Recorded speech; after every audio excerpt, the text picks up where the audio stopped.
Bonjour Eric, merci d'être avec nous ce matin. Eric Seban, vous êtes trader, formateur et coach. Également, vous dirigez le réseau Strafi, qui est un réseau de traders indépendants. Vous êtes avec nous tous les jeudis pour commenter les premiers mouvements à la bourse de Francfort. Est-ce que, alors justement, donc la volatilité implicite a augmenté, bien augmenté ces dernières séances. Les cours prennent la direction du sud. Est-ce qu'il faut s'attendre en ce début d'année à une poursuite de la latéralisation sur le DAX, selon vous ? Disons que pour le moment, en tout cas, il n'y a pas d'indication parce que c'est la reprise, parce que aussi le contexte ces dernières semaines n'était pas favorable à ce que les initiatives soient prises. Bon, on en avait parlé, on s'y attendait, c'est logique, c'est traditionnel. Et cette année n'a pas échappé à la règle. Donc pour le moment, en tout cas, c'est l'attentisme d'éléments nouveaux qui pourraient nous indiquer les intentions de l'ensemble des marchés. Mais il ne faut pas s'attendre à quelque chose aujourd'hui ou demain. Je pense qu'on reprendra vraiment le cours des affaires à partir au moins de la semaine prochaine. Et peut-être qu'en effet, on aura des indications, à tout le moins sur le plan chartiste. Alors sur le plan macro, il y en aura certainement, mais ça ne veut pas dire qu'il y aura des conséquences immédiates sur le plan des cours et des indications qui seront données évidemment dans les charts ensuite. Pour l'instant, en effet, vous le voyez bien sur le graphique, il ne s'est rien passé du tout, il n'y avait pas de volume. En effet, on a un petit repli depuis le mercredi 18. Bon, on en avait déjà parlé ensemble, c'est pas très significatif, notamment dans le contexte dans lequel évoluait et allait évoluer le DAX. Même si on avait déclenché un signal technique le 18 justement, c'est pas un signal technique dont on pouvait tenir compte tenu justement de l'ensemble des éléments dont on vient de parler. Donc pas de visibilité, aucune, pas de visibilité en fin d'année, pas de visibilité en début d'année évidemment, il se passe pas assez de temps entre les deux. La seule chose que l'on peut constater, c'est que la tendance haussière dans laquelle le DAX est inscrit n'est pas invalidée. Elle n'est pas invalidée sur le plan chartiste, elle n'est pas invalidée sur le plan technique, et que pour l'instant, il va falloir attendre de nouvelles évolutions pour pouvoir envisager de tirer une conclusion sur la suite. Mais en effet, la latéralisation que nous avons eue ces deux dernières semaines, bien qu'il n'y ait pas eu beaucoup de séances, est assez logique et pourrait se poursuivre, même si mon premier scénario serait plutôt un retour un petit peu plus bas, comme je l'avais déjà mentionné lors de ma dernière intervention, qui date de 15 jours en arrière maintenant.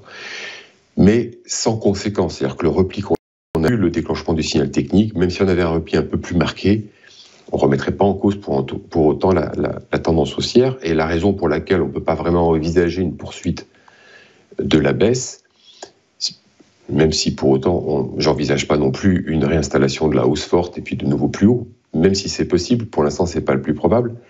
La raison pour laquelle donc la baisse n'est pas un scénario probable, c'est que il ne s'est rien passé depuis l'année dernière, en tout cas depuis 3 semaines, les gérants sont toujours protégés. Alors même si la volatilité implicite augmente un petit peu, on ne va pas en tirer tout de suite une conclusion parce qu'il y a tellement peu de densité, il y avait tellement peu de densité ces 2 dernières semaines dans le marché que on avait surtout des algos qui étaient présents, qui arbitraient, mais peu d'intervenants. En tout cas, en intraday, il ne se passait absolument rien. C'était ensuite quelque chose qu'on pouvait constater sur le graphique en jour. Mais c'est de toute façon un contexte particulier dans lequel les repères ne sont plus les mêmes. Donc, à partir des repères ne sont plus les mêmes, on ne peut plus du tout analyser les choses de la même façon qu'on le faisait quand les repères étaient fiables. Et c'est maintenant, justement, les prochaines séances qui vont nous donner de nouveaux repères à exploiter, avec nos méthodes d'analyse habituelles qui vont nous permettre de revoir justement un petit peu l'évolution, retrouver une évolution normale et à partir de là pouvoir reprendre les analyses et pouvoir mettre en place des scénarios. Ok, très clair. Donc si je comprends bien ce que vous dites, potentiellement on peut de nouveau aller chercher des plus hauts historiques au cours de l'année. Potentiellement, techniquement c'est faisable. Pour l'instant, oui, on tourne autour de 20 000. Les plus hauts historiques sont à 20 500. On avait une zone de latéralisation entre 20 400 et 20 500, de laquelle on est sorti par le bas. On a déclenché un signal technique, encore une fois. Que ce soit ce signal chartiste de sortie de range, que ce soit ce signal technique déclenché, sans sujet. Donc on peut tout à fait, maintenant qu'on est à 20 100, pouvoir remonter sans aucun problème vers 20 500. Ce n'est pas un problème que de le faire. C'est pas non plus un problème que de le dépasser légèrement, parce que de toute façon, pour le moment, à l'instant T, et je pense que pour les prochaines séances, ça va être encore le cas, on n'a pas d'éléments qui permettraient des initiatives de prise de vente à découvert comme scénario, parce que On l'a bien vu de toute façon, tous les éléments jusque ces 2 derniers mois nous indiquaient pas qu'on avait la possibilité de repartir en arrière. Donc à partir de ce moment-là, vous n'avez pas d'initiative baissière. Si vous n'avez pas d'initiative baissière, donc vous n'avez pas d'ouverture de position de vente à découvert, et les seules ventes que vous trouvez en phase des achats, c'est ceux qui sortent en prenant leur gain.